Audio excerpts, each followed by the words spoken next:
नमस्कार, मैं हूं वेंकटराव मिश्रम। बहुत बहुत स्वागत आपका। आज मैं इस वीडियो में एक कहानी बताऊंगा। उससे पहले मेरे चैनल को सब्सक्राइब कीजिए, वीडियो को लाइक कीजिए और शेयर कीजिए। चलो शुरू करते हैं कहानी को। हरे हरे जंगल के बीच एक गांव था।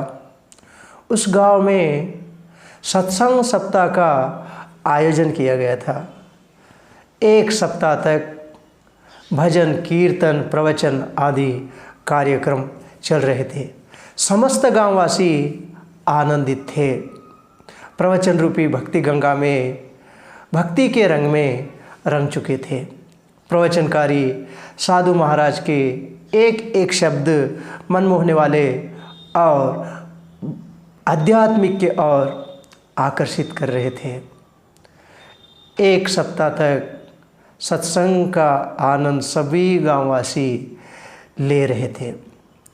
उसी गांव का एक आदमी था, उसका नाम था राजू। राजू को इस सत्संग में कोई रुचि नहीं थी, लेकिन उसके साथी सभी सत्संग सुनने जाते थे। एक दिन उनके साथी राजू को भी अपने साथ सत्संग में ले गए।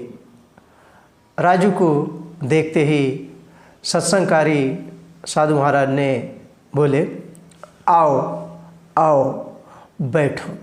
राजू को ये बात विचित्र सी लगी, लेकिन उन्हें सत्संग में बैठा। थोड़ी देर सत्संग सुना। राजू को इस सत्संग में कोई रुचि नहीं थी। फिर थोड़ी देर बाद उन्हें वहाँ से उठ के घर जाने लगा। इसी समय पर महाराज ने बोले, जा रहे हो जाओ। राजू को यह बात पसंद नहीं आई। उन्हें गुस्से से वहाँ से घर के ओर चल पड़ा। घर को जाने के बाद राजू के दिमाग में महाराज ने बोले सो दो ही शब्द, वो था एक, आओ आओ बैठो और जा रहे हो जाओ। ये दो शब्द ही उनके दिमाग में चल रहे थे। वो शब्दों को उन्हें भूल जाना चाहता था, लेकिन वो भूल नहीं पा रहा था। वो ही शब्द बार बार उसमें माइंड में, उसके दिमाग में चल रहे थे।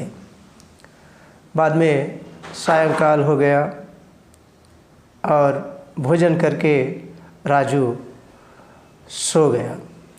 सोने के बाद आधी रात में समय दो चोर राजू के घर में चोरी करने आए। वह दरवाजे से अंदर घुस रहे थे। उसी समय राजू ने सपने में बड़बड़ाने लगा कि वह कह रहा था कि आओ आओ बैठो। चोर ये बात सुनकर समझने लगे कि यह आदमी हमें देख लिया, लेकिन धीरे से उसके पास जाके देखे तो राजू सो रहा था। फिर चोरों ने जाके अलमारी खोली और उसमें से जेवर, पैसे निकालकर जाने के तैयारी में थे। इसी समय पर राजू और सपने में बड़बड़ाने लगा, जा रहे हो जाओ। तब चोरों को कन्फर्म हो गया कि यह आदमी हमें जब से देख रहा है। ऐसे समझकर वह चोर उसके चोरी करे सो जेवर और पैसे वहीं छोड़कर वहाँ से भाग गए। फिर सुबह होने के बाद राजू ने उठ के देखे तो अलमारी से निकाल के जेवर, पैसे वहाँ नीचे ही थे। दरवाज़ा खुला ही था, लेकिन वो जेवर और पैसे का चोरी नहीं हुआ। इस तरह से राजू का दिमाग में आया सो दो ही बातें, लेकिन ये दो ही बातें से उसके घर चोरी होने से बच गया।